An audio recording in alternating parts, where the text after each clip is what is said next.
Did you find that link, Amy? This is Karen. I think it was Amy looking for the link. Did you find it? John shared where it was.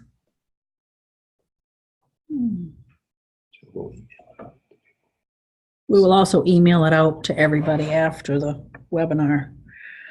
I do want to go ahead because it's 1 o'clock. This is Kathy Adams. Welcome. Oops, someone's calling me.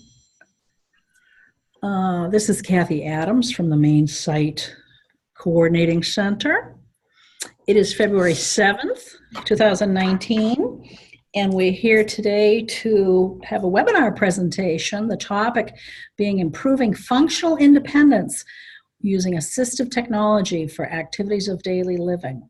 And our presenter will be Chelsea Natale today, who is a practitioner with Gallant Therapy Services. We'll tell you a little bit more about Chelsea in a moment. But as we said, this is February 7th, 2019. We want to tell you a little bit of the logistics of our webinar presentations before we get going. First of all of our webinar events are live CART transcribed by our CART provider, Sherry Majeski. In order to use the active captioning, the live captioning, you need to locate the closed captioning link on your screen, on your Zoom screen, and click on that to activate your captioning. Secondly, all of your audio is muted so that we here at the Maine CITE Coordinating Center can be speaking over the webinar system. So you are all muted, but we want to hear from you. Please comment and question and speak to us via the chat room and ask questions through the chat room. John Brandt is here and I am here and we'll be monitoring the chat room. And as you have questions come in, I will get Chelsea's attention and we'll address those as they come along. So feel free to communicate with us during the webinar. Next important thing is there'll be an evaluation at the end of this event, right, John? Evaluation link at the end of this event, which is very, very important for us. We really want your input.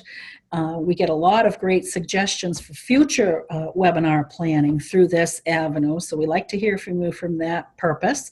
And then we also require that if you want an attendance certificate for attending this webinar, you do have to complete the evaluation form. And that's how that generates an attendance certificate to you. And we send those out within a few days or early next week. So that will be an important piece of the evaluation to get that certificate. And lastly, our webinars are recorded. We record them and keep them archived on our website for you to refer back to and view, or for you to share with your colleagues who maybe can't be here at this time while the live presentation is going on. So once you get the link to that recording, again, we'll send that out probably early next week.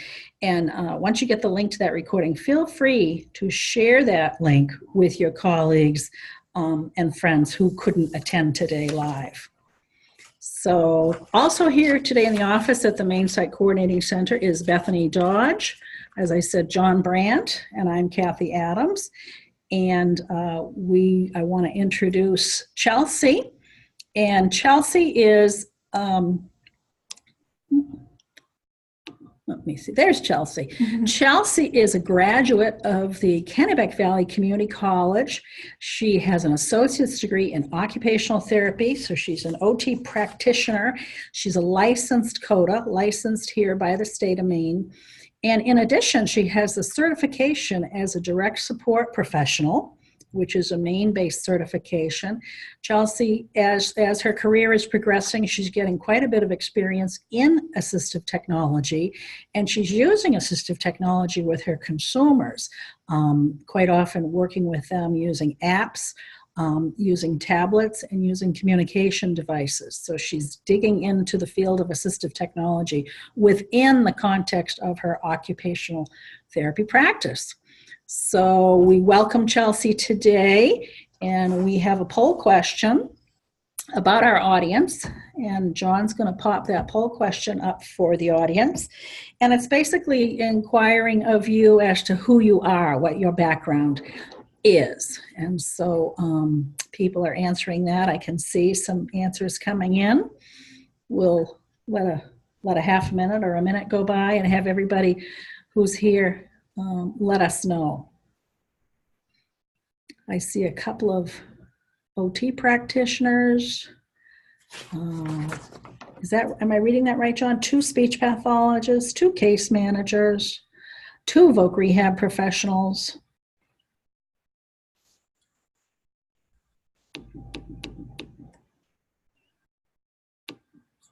And then a couple of other people are going to type, if you're an other, let us know in the chat room what your background is. Residential services managers. Thank you. Thank you. Well, good. So Chelsea, that's your array of your audience. We like to do that just so that our speaker kind of has an idea who the audience is and who's in the room with us. So are we all set, John? We can close that down and just show the results. There's the results. Yeah. Thank you.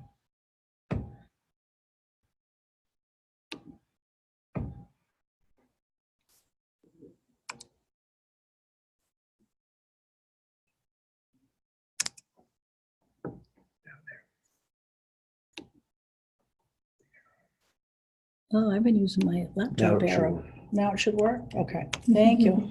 So I'm going to slide my laptop about 6 inches to the right, directly in front of Chelsea, so she gets good access to the microphone.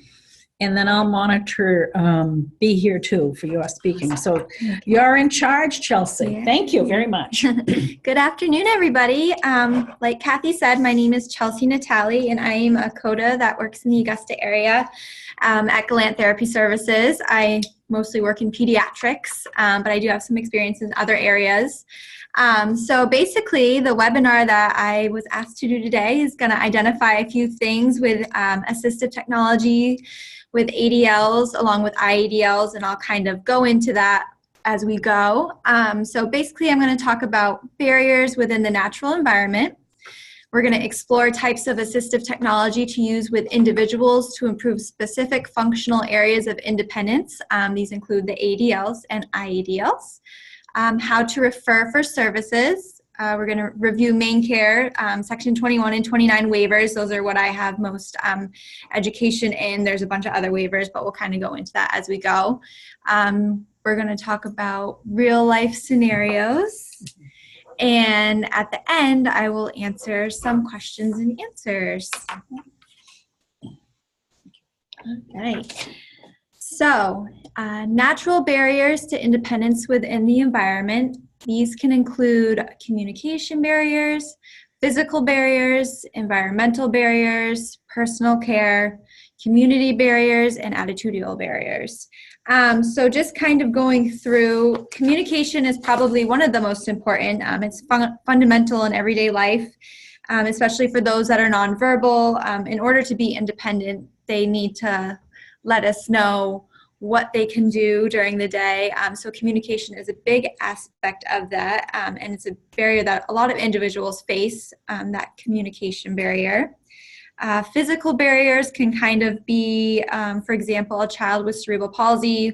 If they are younger, let's say 2 to 3 years old, they're much easier to, carry around and transport for an adult. Their parents pick them up, but once they transition to their adolescence and become 14, 15 years old, those physical barriers really come into play as they get bigger. And kind of just going through, I'm just going to break up a couple of these because I'm sure most of you are aware of different parts to each of these. Attitudinal barriers, this is really important, and I think it's really up and coming. AT is something that's only been around for the past 10 to 15 years, and every year it's really progressing in a positive way. And so education is a big part of that, and a lot of people may not be as educated in AT, and it's really important, I think, to become educated in assistive technology. So practitioners, I definitely recommend looking into different parts of that as well as families too. That's super important. All right, so I'm going to go into what are activities of daily living and working in occupational therapy. Activities of daily living are very important. These are basic self-care tasks such as bathing, dressing, eating, using the bathroom, and transferring. I put a nice little picture below so you can kind of see how they all relate. They're all a different skill set that these tasks all can overlap in a way. You know, individuals could require more assistance with bathing or bathing and dressing. It all depends. Going into what are instrumental activities of daily living, these are tasks that support daily life within the home and community setting. These can include grocery shopping and meal preparation, laundry, cleaning, managing medication, money, and home management.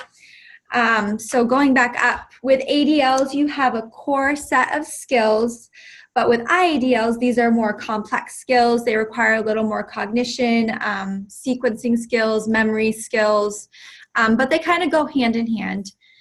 They're definitely very important and they overlap as well. All right, so types of assistive technology. There are currently 10 categories of AT as defined federally. So these include vision, hearing, speech and communication, learning, cognition, developmental, mobility, seating, positioning, daily living, environmental adaptations at home and work, vehicle modifications and transportation, computers and related technology, recreation and leisure. So again, these are the 10 categories of AT that are defined federally. All right, so going into the types of assistive technology, they range from low technology to high technology options. And I have a nice little graphic as a pyramid form to kind of have you help a visual there. Low tech is no cost or mechanics. It's easy to use. Mid tech is still low cost. It's less complex, but may involve some mechanicals or electronics. And then there's high tech. These cost more, they're complex features, and most often they need training to use this AT because training is super important and you want to know how to use it, especially if you're spending a lot of money on it. All right, so going through, we're going to start at low tech. So here are some examples of low tech for ADLs and IADLs. These can include pencil grips, Post-it notes, slanted surfaces, raised line paper, magnifying glass, weighted pencils, duct tape or colored electrical tape, Velcro, visual charts, and reachers, and there are hundreds of options. These are just a few that I've specifically worked with. You know, every sort of aspect of where you work could be different of what you use. I definitely recommend starting at low tech if you're unsure about an assistive technology device. And before you go out and buy a tablet or an iPad, just trying it out before spending the money. And there's many ways to identify low tech options. Google and researching online is always our friend. I like to use Pinterest. That's a great site to use to identify low tech options for you out there. And YouTube as well, that is very important. All right, so here are some slides of pictures of low tech options, and I have actually used each one of these where I currently work as well. So first, we have a PEC board, which is defined as a picture exchange communication. You could easily go online and download little PDF files of pictures. You could create your own. If you're working with a client, you could work together to create something. You can color it, you can print off pictures. So there's lots of options with the PEC system, and it's a great communication tool for those that may be nonverbal. To our right on the top left, we have built up utensils, and these are just foam little pieces that you could slide onto a fork or a knife or a spoon, and this helps increase grip for those individuals who might have limited fine motor control. Over to the right of the built-up handled utensils, we have a magnifying glass. So this will help increase vision for those reading in small print. This is a great low-tech option to bring out in the community or to use at home just to help read, understand bills, lots of different options. And last on the top line, we have electrical tape. And I know there's many colors of duct tape out there as well. And this is a great visual tool to use as well in the home. So for example, if you have somebody with low vision, safety-wise, you know, marking off with electrical tape what they can use. So if they're using the microwave, putting the green tape on the start button and the red tape on the stop button, and just going throughout the house in that way. It's a low-tech option. Again, helps with vision, and it's a great tool. You would never think electrical tape could come in so handy, but it's awesome. So on our bottom line, on the very left, we have a reacher for those with limited mobility, range of motion. They can reach different items, a low-tech option. These are available in many places nowadays, and you can find them really anywhere.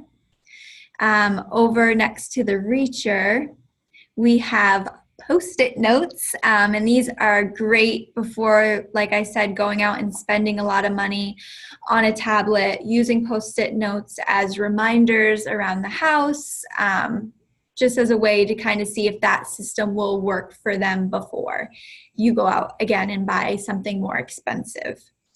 Right over next to our Post-its, we have Velcro. This comes in handy, you know, again, with those with limited fine motor control to, you know, dress with sweaters and put on their shoes to help, you know, if those individuals who have difficulty with dexterity and tying shoes. You can also use the Velcro on your PEC system and put it on the back of all of your little cards, and then they can make a chart of what they're doing for the day. So it's interchangeable, so you can change it out, and it's great to use. Velcro comes in handy in a lot of ways. And then last on our bottom line to the right, we have a button hook and a zipper pull. So again, this helps those individuals with those low dexterity, fine motor control, and helps button and pull their zipper on their jacket. And these are super simple to make. I've actually made one on my own, and you can go right to the hardware store and pick up different items for that. And it's probably less than a couple dollars to make something like that. So definitely look into that if that's something you want to try out first before purchasing other things that might be more expensive. All right, so I'm going to go into a little more of mid-tech and high-tech options for assistive technology with ADLs and IADLs. These include tablets and apps on those tablets. Smart home technology is really up and coming nowadays. We have the Amazon Alexa, the Google Home, Nest Home System, and then there's webcams for added security.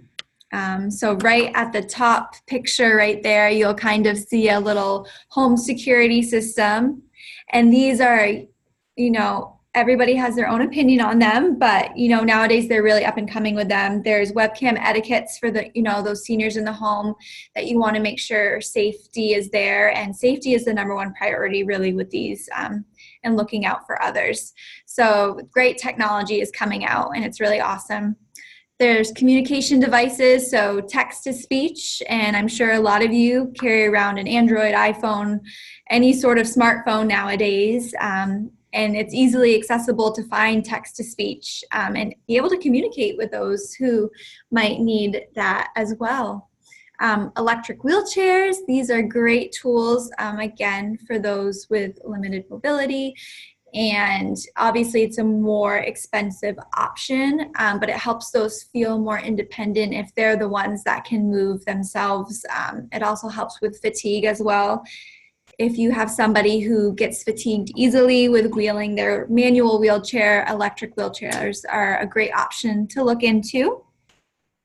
And then there's wearable assistive technology. So nowadays there's smartwatches. These are great for alerts. Now people are going to different programs and they're out in the community, I feel, and just having a watch on their hand alerts them what they need to do next, or what they might need to do in the morning or at night to get ready for bed or wake up. So these are great options to have, and it vibrates on your wrist. It can make sounds. It's awesome how it's used. And last, I have GPS tile trackers, and then which are the picture with the keys right there, can easily hook right onto a key system or a keychain. And then there's clothing and shoe inserts. So these are great options for those who might wander. So a senior with dementia or a child or adolescent with autism might be a great option to use with them if they wander, and it's specifically used for safety, just to know where they are at all times. And it makes them feel a little more independent, where you are able to leave them on their own a little bit more because of those great options that they have. All right, so I will go through a little more of the high-tech options. Up in the top left corner, we have an iPad, tablet, so many options out there that you can look into or what you might prefer. These have apps on them for others to use for scheduling, to communicate. There's hundreds and hundreds of apps out there. So definitely look into those and what specific your client might need to put on their tablet. Next over, we have Amazon Alexa, which they also have the Google Homes as well. So these are great, kind of like if you have Siri on your phone, these are great reminders for those in the house that can tell you what to do next. Ask them questions if you need questions. So it's like somebody's there, but they're not. And it's a great tool for those who are seeking out more independence. At the top right-hand corner, we have a Nest thermostat, and these are a great tool to use for those, if kind of going back to the webcams, kind of controlling the environment in the house. For example, if you have somebody that is a senior and it's a super cold day, but they forget to turn their heat up, that's something you can manually remotely do right from your phone, a mile away, 100 miles away. So it's a great option to kind of control the thermostat and the temperature in the home. The bottom left-hand corner, we have a smartwatch, kind of ties into the tablet, the iPad, and nowadays everything kind of syncs together, which is really great. So they can have their tablet at home, their smartwatch in the community. So it's just another great option for them to use, make them feel a little more independent. I talked a little bit about the electric wheelchair, which is right in the middle, bottom, as well. So just, again, having individuals be more independent with feeling like they can navigate the environment better on their own. So just another great option. And on our bottom right-hand corner, here's an app. I'll kind of go into it a little bit more at the end, but it's called ProLoco to Go, and it's just a communication app that I've had success in. And I just wanted to kind of show you a picture of it because it's really great. It's one of those apps where, an individual could make a list. They can tell you what they want. They can answer a question, and you can add in different little pet cards in there, but it's right on the iPad. So it's a great tool to use. All right. Alrighty, so I'm gonna kind of put it over in your field right now and just ask a question. What types of assistive technology are you using with your consumers and finding successful? So AT devices, apps, adaptive equipment, just let me know, and I'd love to hear about them. So this is Kathy. So yeah, let Chelsea know what you're using in your practice or what you are seeing your consumers use, or what your consumers are teaching you that they are using, and let us know in the chat room, and we'll monitor the chat room, and you can all see the chat also. What devices are they using? What apps might they be using? Or what adaptive equipment might they be using? I met a consumer down in the Portland area who was all over it and showing me his new Metro app. And he's a Metro rider down in the city of Portland. And there's an app so that in the wintertime, in the bad weather, in the old days, if the bus was coming along at 2 o'clock, he might be out in the pelting rain and the sleet waiting for that bus. But now the app is able to tell him that the bus is running 11 minutes late, so he knows enough not to go out on the sidewalk. So there's an app example of that a consumer taught me about. I see that someone's talking about the iChat device, although they say they're having issues with it. That is probably a common challenge. Rosemary's talking about a consumer that she knows of with a standing wheelchair. Excellent technology. Mobility is so key for people, and stand-up wheelchairs are very, very important, especially in an employment setting. Very important technology. Usually high-tech technology too, stand-up wheelchairs. Can you see this chat room, Chelsea? Yes. Another person is telling us that they've got consumers using Proloquo, GPS trackers, as Chelsea mentioned, Tap-Tap-See, and a money bill reader, and the voiceover software off their iOS device. Excellent. Very good. What else? Anybody else want to add to this list before Chelsea moves on?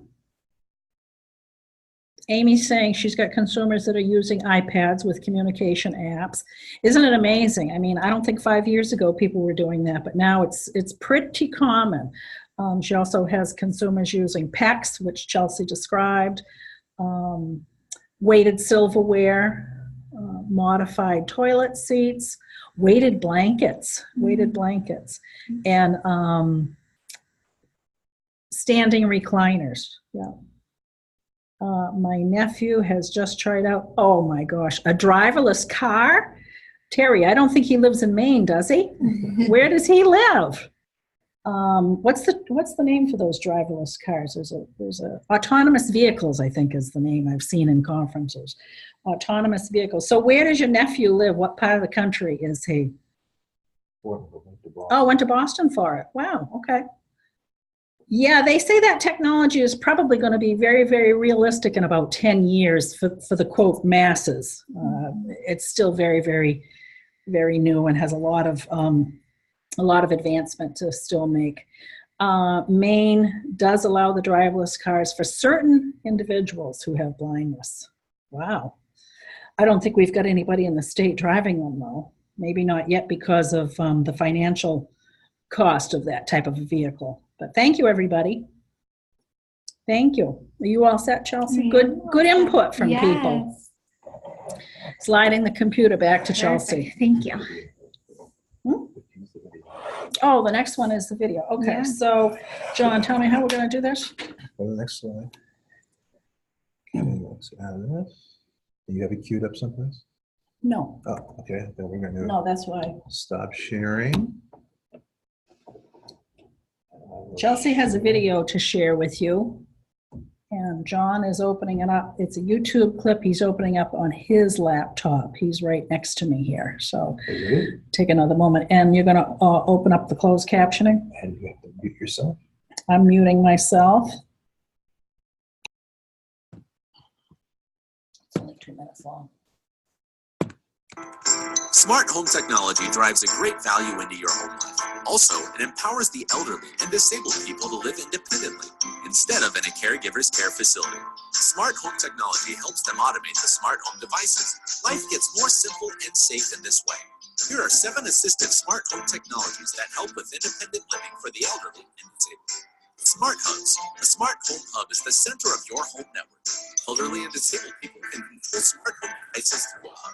Smart thermostats. Smart Thermostat is the best way to adjust the temperature and humidity in your house. It can display the correct environmental data for the elderly. Smart lighting and outlets. A smart light switch or plug is an effective tool to keep disabled people away from electricity leakage or electrical fire. Smart locks and doorbells. People with disabilities are able to know who are the visitors and open the door with just their mobile phone apps. Smart curtains or blinds. Smart curtain controller helps disabled and elderly people enjoy the warm sunshine in winter and stay away from the strong daylight in summer. Smart security cameras. Smart security cameras are like home guardians to them when disabled people stay home alone. They can know clearly what's happening around. What's more, family members can live view them remotely to know what they're doing at home. That's all for today. You can buy smart security cameras from OnCare. Don't forget to leave your comments below. Subscribe to our channel or visit our site, www.onk.com, to learn more.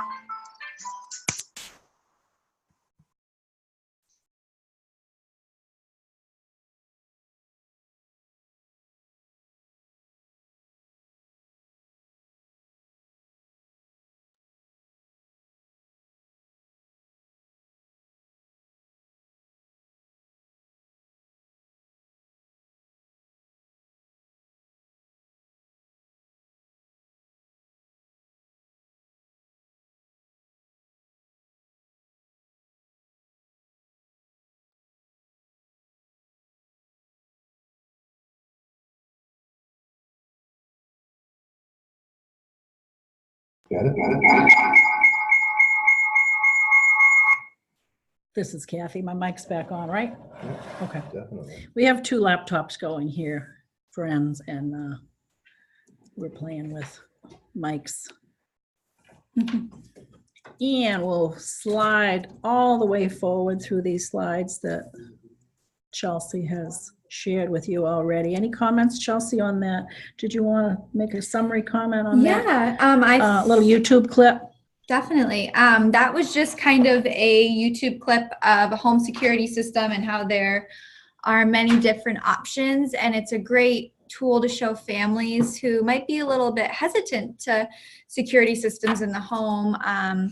So yeah, just another great tool. Like I said, YouTube's a great place to identify videos in this circumstance to see really what's it all about and get experience from other people that have had positive experiences with it. So that's a great clip to show families. And so yeah. Thank you. Right. Yes, Thank you're you. welcome. All right, so next I'm going to talk about areas where AT will increase independence. I put a fun little graphic at the bottom just because it really helps describe AT. It's very empowering. It promotes independence. You're really doing it without limits. It's a choice. It's a right. So I thought that was a cool little graphic of all the different positive terms about assistive technology. All right, so here is the first aspect of ADLs and IADLs that I'm going to go through. So community mobility and transportation. So first we have a handy bar. This is a great tool for those to use that need assistance, kind of just getting out of a vehicle. It's kind of like that extra hand that they need, a grip for them to hold on to and pull themselves out. A fun fact about this as well, it's a safety tool. So right at the tip of it is kind of a sharper piece. This can break windows.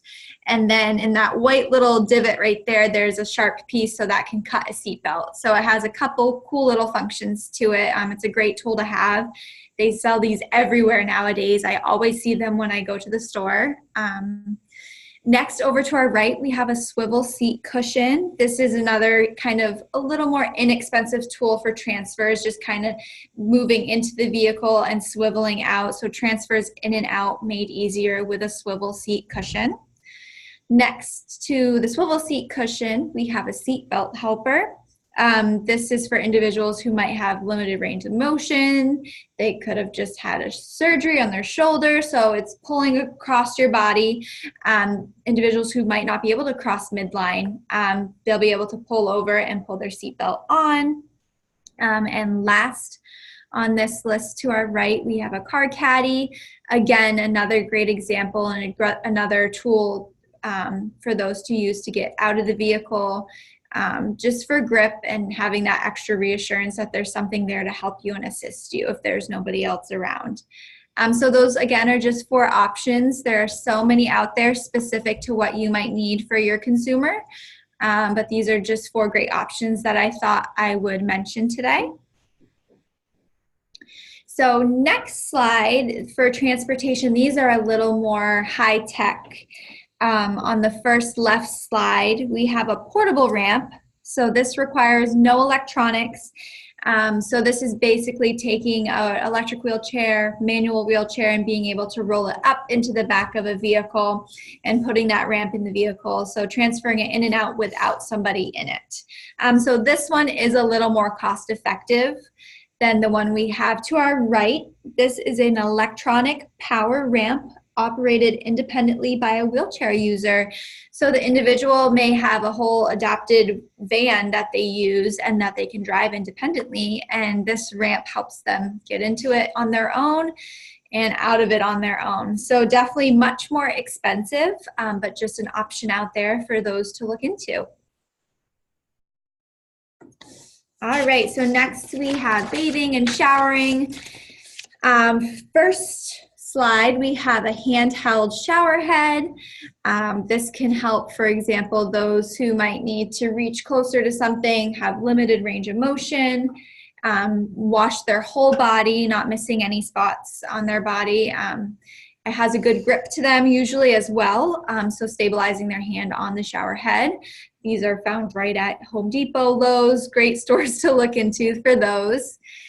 Next, we have a long-handled sponge, again, for that range of motion, reaching behind them, down to avoid bending over for any reason if they have any restrictions. This is a great, inexpensive tool to use. Next, we have a wash mitt with a pocket. This is a great tool for those with limited fine motor control, dexterity, so able to hold their soap independently without dropping it, because as we all know, soap is very slippery. So this is a great tool to help wash their body. And then last, we have a toilet tissue aid. So again, another great tool to help with range of motion, that extra reach to assist them in those times. And to help those with reaching over or what they need to do with the toilet tissue aid. So this is another great tool. Again, bath and showering. There's many options out there, so just kind of look up what might be specific to your consumer. Bathroom safety, so these are a little more expensive. Our bottom picture here, we have a renovation. So a lot of people might think like, oh, there's a bathtub, there's nothing we can do. Again, more expensive option, but there's always ways to renovate a bathroom to assist those who might need it. So taking out a bathtub and putting in a walk-in shower is a great option. Unfortunately, it's a little difficult to see in the picture, but on the left side of the renovated picture, there's a little part that scoops right down. So that is a seat, so somebody can go right into the bathroom and put that seat down and sit right there. So a great option to do renovate a bathroom. Again, it has the handheld shower head in there, has a grab bar in there. So lots of different cool ways you can adapt a bathroom. Our top picture, we have a swivel seat transfer into a bathtub. So instead of helping an individual kind of move their legs and transfer over, this seat actually swivels and helps those individuals get into the bathtub independently. So that's another great option. And then the bottom picture to our right, we have a standard grab bar. This can tighten to any side of a tub to help individuals get in and out of the tub. So this is probably a little less expensive, obviously, than a bathroom renovation, but just these great tools that are out there that individuals can use to transfer in and out of the bathroom safely. All right, so next we have bed assistance. So these are just a couple of other tools to help with transfers. Our first slide is a transfer handle, helping those individuals get up and out of bed, get into bed safely. Our next option is a transfer pole, which is really great. It can be installed right next to a bed.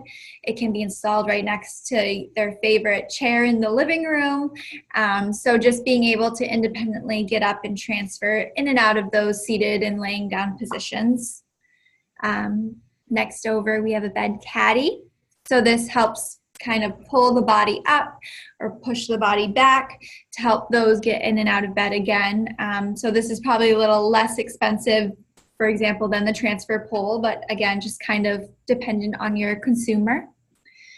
And last here, we have an adjustable bed rail. So this is great, again, for transfers, but it's also great for safety as well. Body awareness, if somebody has not as much spatial awareness around where their body is in their bed, just another great tool to help them stay in that location. So safety is a big factor, so there's no falls or anything like that. So these are great options for bed assistance, and there's so many more out there. I can't say that enough, but I just figured I'd put a few in there just to talk about those. Alrighty, so dressing devices. I kind of talked a little bit about the button and zipper hook, but as you can see, this one's a little bit different. It's made of plastic. So like I said, you can purchase these outright. I'm not sure what the costs are, but they're pretty inexpensive. Or if you really want to, if you're on a budget, you can make your own. Next over, we have a dressing stick.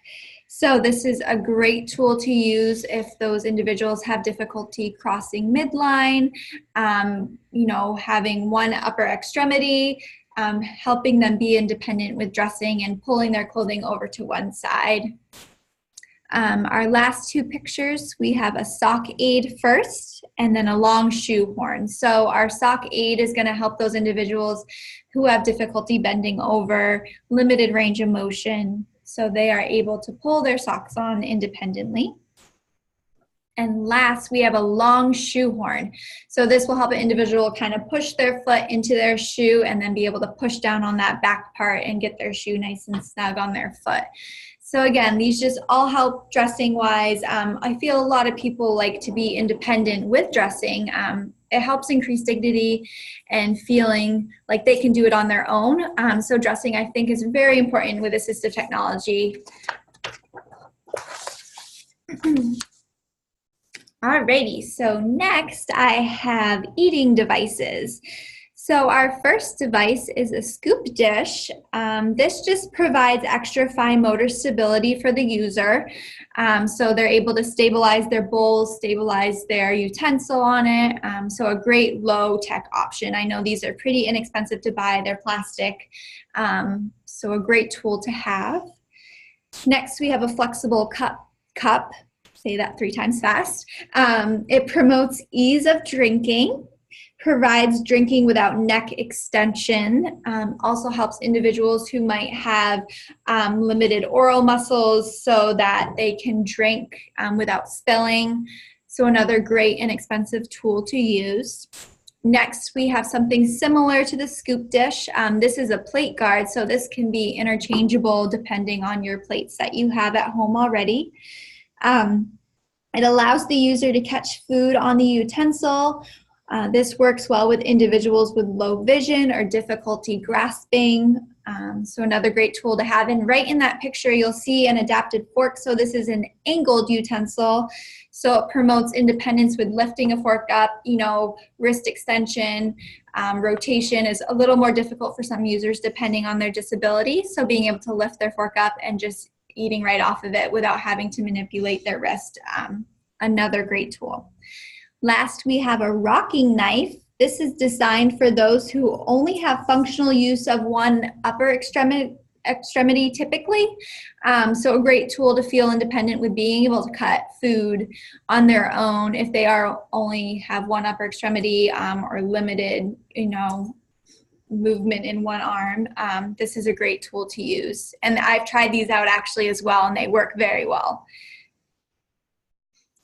So next we have feeding devices. So these are a little more high-tech options. The first one we have to our left is a Winsford feeder.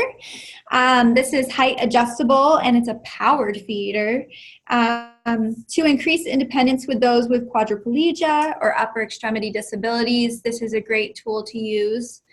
And next to it, so these are very similar, but as you see next to it to the right, we have an OB feeding device. This is a little more modern, looks a little more robotic, depending on the option. But again, they're both expensive, but if you want to promote independence, helps return independence and dignity and normality to eating. And actually the OB to the right is, I looked up online, it's very easy to carry. You can bring right out into the community, bring to restaurants. So again, promotes that independence for the client and consumer. All right. Next, we have writing and fine motor tools. First, up to the left, we have a typing aid, or it could be a typing stick. So it's a keyboard and button pusher, and it helps those with limited functional hand skills, so those that they can still type Word documents and go research on the internet, a great tool to use. Next, we have a page turner.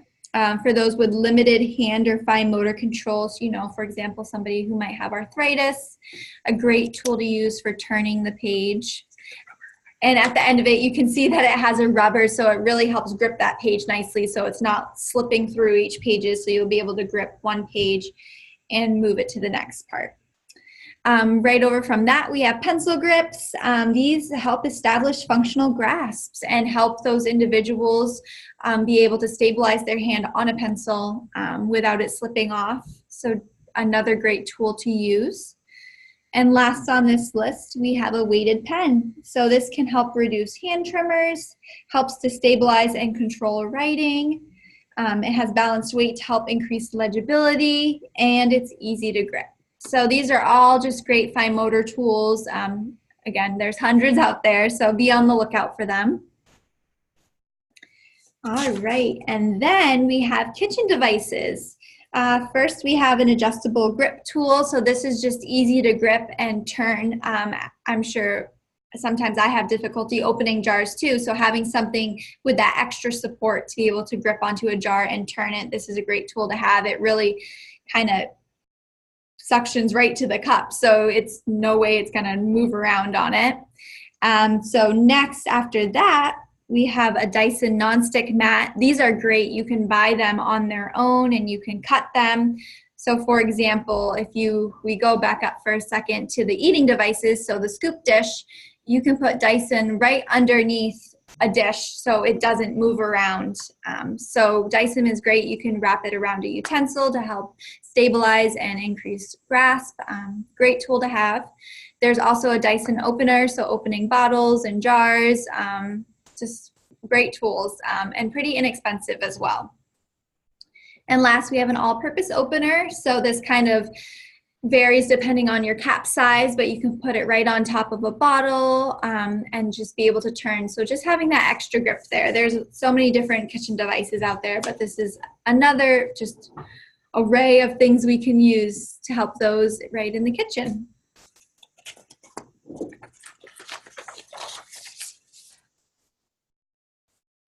All right, so next I'm going to talk a little bit about Medicaid and Maine Care policies and funding. Below I put a website. We're going to specifically today talk about Section 21 and 29 waiver services, but this website is a great tool, so I highly recommend saving it. A great resource to use to identify specific policies by services, so allowance for services. It's very detailed and in-depth. So it's a great, great tool to use.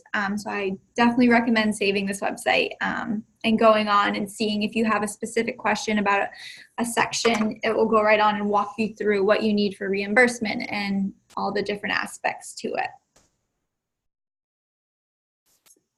it.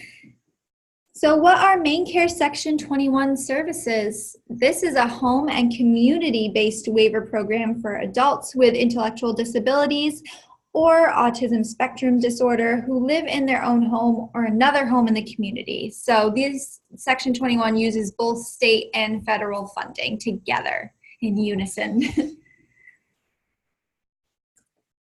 So here are some services that are funded under Section 21. The first is assistive technology and communication aids, community support, career planning, employment specialist services, in-home supports, home accessibility adaptations, medical equipment and supplies, transportation, work support, occupational, physical, and speech therapy, and residential services. And I just want to touch base about the work support. For adults, this is a very important part of the waiver, and adults with disabilities can still work under this section. So Section 21 is super important for work supports as well. So next, we're going to talk about Section 29. So what are Maine Care Section 29 services? These are home and community-based waiver program services for adults with ID or ASD who live with their families or on their own. So these, again, also use state and federal funding together. So services funded under Section 29, assistive technology assessment, devices, and training. These all go hand in hand together.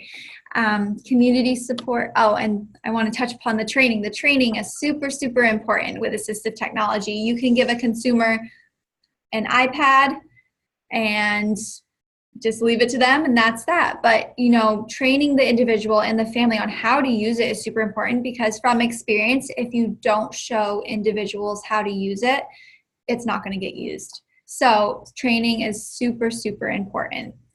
Next, we have community supports, career planning, in-home supports, work supports, and transportation.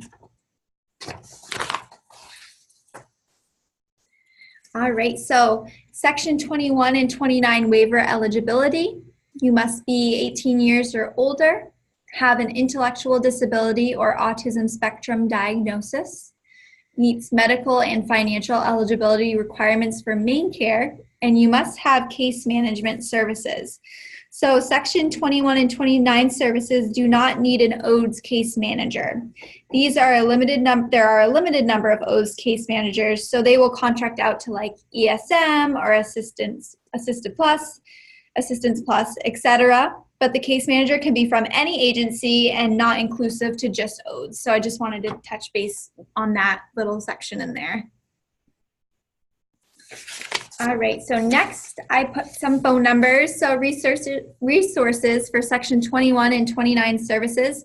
First, we have Office of Maine Development of Health and Human Services, DHHS, and then Aging and Disability Services, ODES. Here are some great numbers to contact if you have any specific questions regarding DHHS or ODES.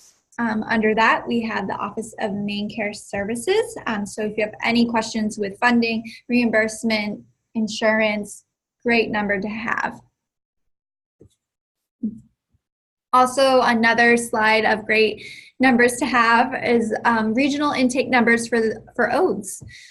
So specific to where you live in Maine, for example, if you live in District 1, you're not going to call somebody in District 6. Or District 5. So it's very specific on who you call and where you are located. So if you are in Kennebec County, you're going to call for assistance in Kennebec County. So these are great numbers to have.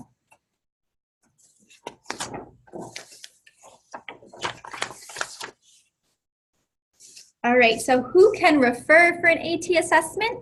Case managers actually refer for an assistive technology assessment in order for the service to be covered under Maine Care. So first, the team must identify a need for AT, and that's when it kind of gets put in the hands of the case manager, who gets sign-offs from the guardian, and then that's brought forward to reach out for a referral for assistive technology assessment. So case managers play a super big role in this. Next, we have who can complete an AT assessment. An AT assessment is completed by a qualified provider. These include an occupational therapist, a speech pathologist, a physical therapist, a certified DSP, direct support staff, and also as a rehabilitation engineering technologist. So this is certified by RESNA. And then there's an assistive technology professional, ATP, and again, another national certification by RESNA. RESNA is a great site to go onto, and I highly recommend if you are interested in getting your ATP to go right on. It will walk you through what you need to do, the requirements that you need, the education that you need, how many hours of certain things that you need to do. So if you have any questions on that, I definitely recommend contacting RESNA, going on their website and checking it out. Is this me? This is Kathy. I'm gonna let Chelsea rest her voice for a minute. Kathy Adams here. I thought I'd give you all a little bit of an update on our centralized assistive technology inventory system that we have here in Maine. And that all relates to how do you find assistive technology and how do you get assistive technology for your consumers to be able to try it out. So this is the connection point for doing that, both for learning about the AT and seeing it used as well as borrowing it.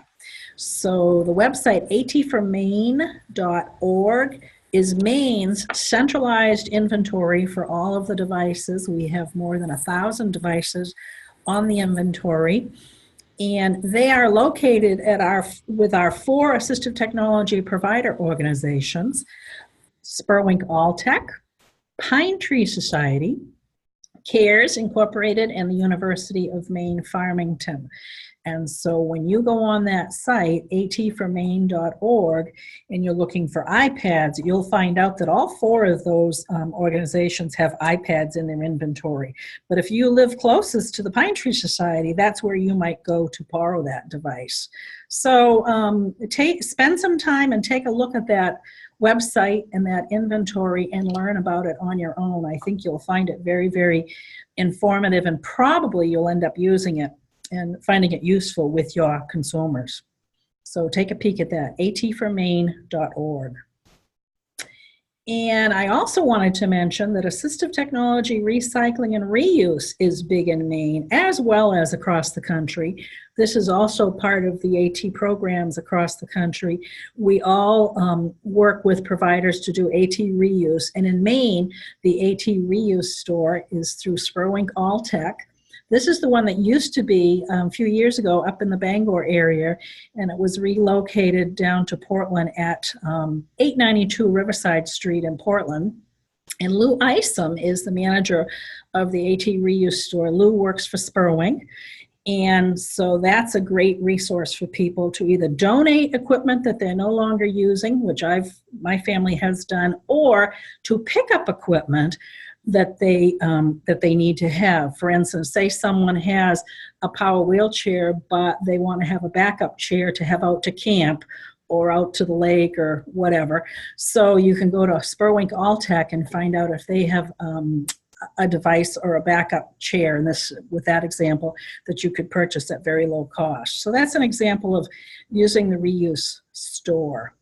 But Lou has lots of technology there. And the bottom note is just to let you know that if you've got out-of-state relatives and they're looking for a reuse center in their state, you can go on to the national listing site and find out where the reuse store is in that state. And that is called the passitoncenter.org. Passitoncenter.org. And that has the national listing of all reuse programs across the country. So this is a very good resource for people to have. Another slide, number 39, is all of our resources at the Maine CITE Coordinating Center.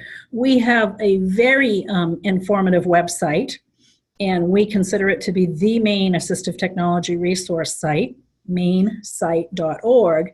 And with lots of sections on our site, but these 4 I felt were important to be sure you knew about.